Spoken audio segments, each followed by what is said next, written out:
E aí, pessoal do oitavo ano, tudo bem com vocês? Aqui é a professora Flávia e hoje a gente vai ver Revolução Francesa, tá? Quais foram as causas, quem participou, quem incentivou essa revolução, o que ela representa, né, e o que ela foi. Então, vamos lá. Essa revolução aconteceu no século XVIII e tinha como lema igualdade, fraternidade e liberdade, tá? Isso é um dos principais tópicos que vocês precisam saber, que sempre em questões de vestibular, esse tipo de coisa, vai tá esse lema aí para vocês. Na maior parte delas, sempre vai citar alguma coisa do lema, seja no texto ou algo do gênero, tá?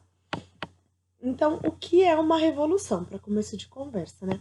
Toda vez que existe uma forte desestruturação de um antigo modo de se viver da sociedade, a gente chama de revolução, seja ela religiosa, política, econômica e etc. O que incentivou essa revolução? Lá no século XVIII, aconteceu um período de muita seca e inundações dentro da área rural da França. E fez com que o pessoal vivesse numa pobreza e numa fome inacreditável.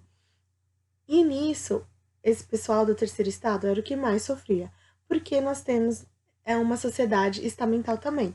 Então a gente vai ter na pirâmide o clero, a nobreza e depois o terceiro estado, que é todo o resto. O clero e a nobreza nunca queriam perder os seus privilégios. Então, para manter o mesmo padrão de vida que eles tinham, eles cobravam impostos extremamente abusivos. Por exemplo, dos camponeses, né? Os camponeses, eles trabalhavam 6 dias na semana, porque um seria guardado por questões religiosas. Então, ele trabalhava 3 dias na terra do senhor feudal, tudo que ele plantasse seria do senhor feudal. Nas terras dele, ele trabalhava os outros 3 dias, mas mais ou menos 20% da produção da terra dele ele precisava dar para o senhor feudal. Então, para vocês terem ideia de tudo que ele produzia, ele ficava com bem pouquinho, tá? Então, eles começaram a aumentar cada vez mais esses impostos infligidos pelos senhores feudais, e o que fez com que a insatisfação da população ficasse extremamente alta. A França estava com muita pobreza e fazendo com que a sua população pagasse mais tributos. E aí o que aconteceu? Vendo essa situação em que o povo estava extremamente descontente, o rei da época, Luís XVI, convocou a Assembleia Nacional Constituinte. O que é essa Assembleia, pessoal? Essa Assembleia é uma reunião que eles fazem para encarar, né, esse período de crise que a França estava vivendo naquela época. Só que como funcionava a votação? Cada estado contava como um voto. Então era um voto para o clero, um voto para a nobreza e um voto para o terceiro estado. A nobreza e o clero não queriam perder os seus privilégios. Então a votação seria para que eles também começassem a pagar tributos, né, a pagar impostos para que a França começasse a se reerguer economicamente. Só que, claro, quem não paga imposto não quer começar a pagar. Então eles votariam contrários, ou seja, a Assembleia não serviria para nada. Então, qual foi a exigência do terceiro estado? Terceiro estado entenda a burguesia, porque só quem participava dessa reunião era o pessoal que tinha mais grana, tá?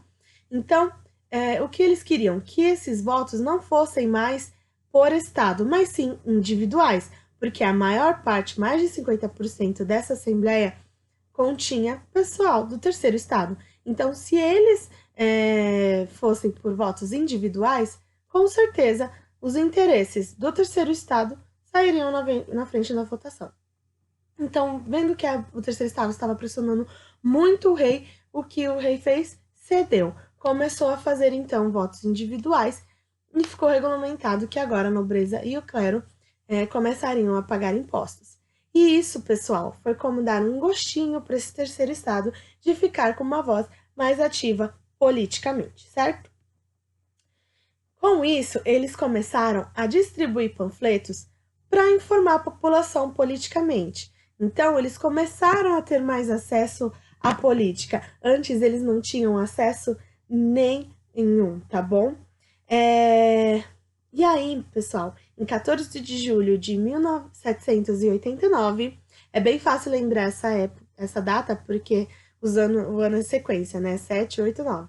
Então, em 14 de julho de 1789, aconteceu um negocinho chamado Queda da Bastilha. O que foi essa queda da Bastilha? A Bastilha era uma prisão onde o rei mandava todo mundo que era contrário às suas formas de governo, então um governo absolutista. Então todo mundo era mandado para lá. Nessa época já não tinha muitos presos políticos lá e a maioria nem estava presa por conta disso.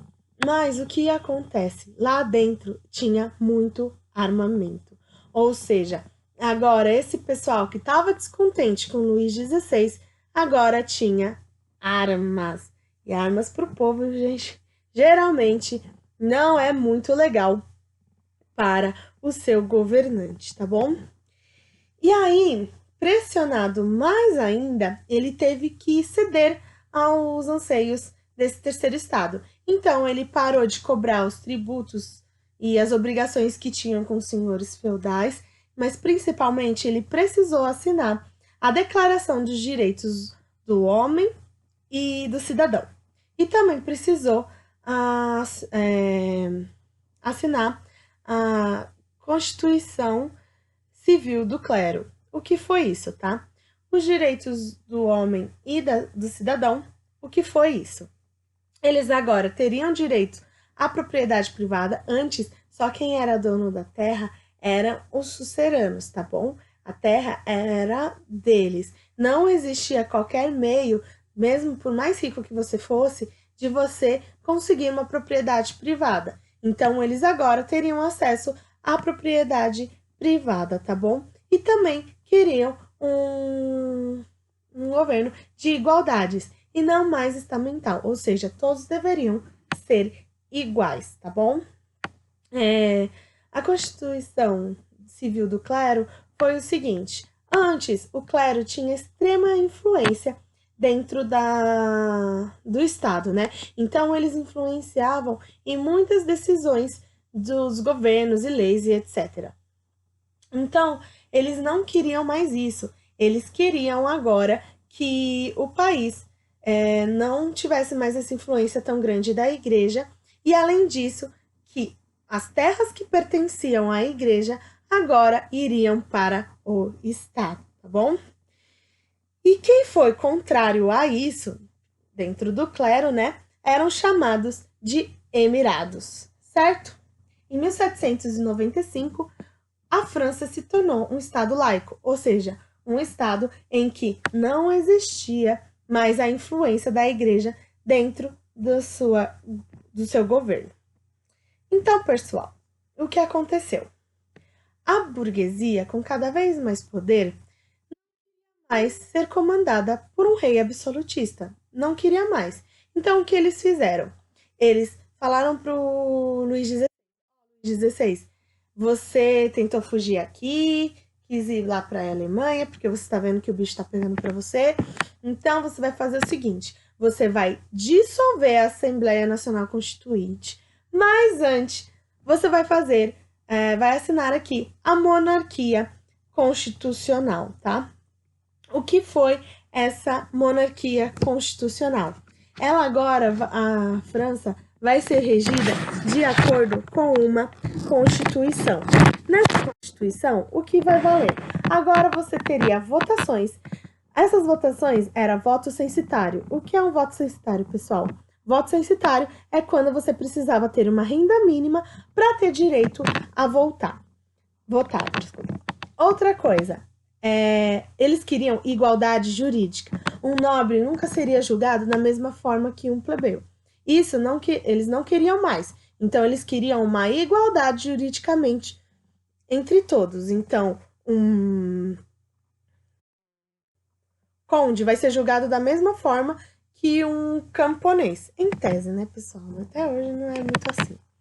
Além disso, eles queriam liberdade de crença. Ou seja, tudo bem, a França é católica? Ok, mas eu quero poder ter a minha religião e ninguém me dizer que eu não posso ou que isso vai ser contra contra a lei. Então, eu quero minha liberdade religiosa, eu quero poder seguir a religião que eu quiser.